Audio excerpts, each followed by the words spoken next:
ये लोग पूछते हैं कि केजरीवाल जब जेल में था इसने इस्तीफा क्यों दिया, क्यों नहीं दिया? जेल में से सीएम के पद से इस्तीफा क्यों नहीं दिया? मैंने इस्तीफा इसलिए नहीं दिया क्योंकि मैं देश के जनतंत्र को बचाना चाहता था।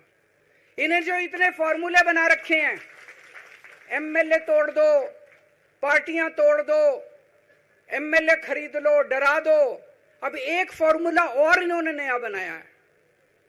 जहां जहां ये चुनाव हारे वहां वहां के मुख्यमंत्री पे फर्जी केस करके उसको गिरफ्तार कर लो और उसकी सरकार गिरा दो। अगर मैं इस्तीफा दे देता, अगर मैं हेमंत सोरेन साहब ने इस्तीफा दिया, मैं भी इस्तीफा दे देता, इन्होंने सीतारमैया पे भी अभी केस किया है, सीतारमैया साहब के ऊपर, इन्होंने पिनाराई विजयन के ऊपर भी केस कर रखे हैं, ममता दीदी के ऊपर केस कर रखे हैं।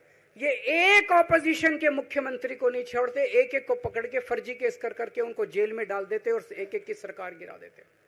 मैं जेल में गया, अभी 10 दिन पहले सुप्रीम कोर्ट की एक बेंच ने पूछा सरकार से कि जेल के अंदर से सरकार क्यों नहीं चल सकती। बड़ा आप लोगों ने अखबार में, सुप्रीम कोर्ट ने पूछा है केंद्र सरकार से कि जेल के अंदर से सरकार क्यों नहीं चल सकती, तो जेल के अंदर से सरकार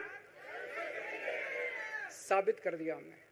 अब मैं देश के सारे नॉन बीजेपी मुख्यमंत्रियों से हाथ जोड़ के विनती करना चाहता हूं, अब अगर प्रधानमंत्री जी हिम्मत करें आप पे फर्जी केस करके आपको जेल में डालें, इस्तीफा मत देना, किसी हालत में इस्तीफा मत देना, जेल से सरकार चलाना हम सबको मिलकर, ऐसा नहीं कि हम पद के लालची हैं, ऐसा नहीं कि मुख्यमंत्री पद हमारे लिए महत्वपूर्ण है, इसलिए क्योंकि हमारे लिए हमारा संविधान जरूरी है, हमारा देश जरूरी है, जनतंत्र जरूरी है।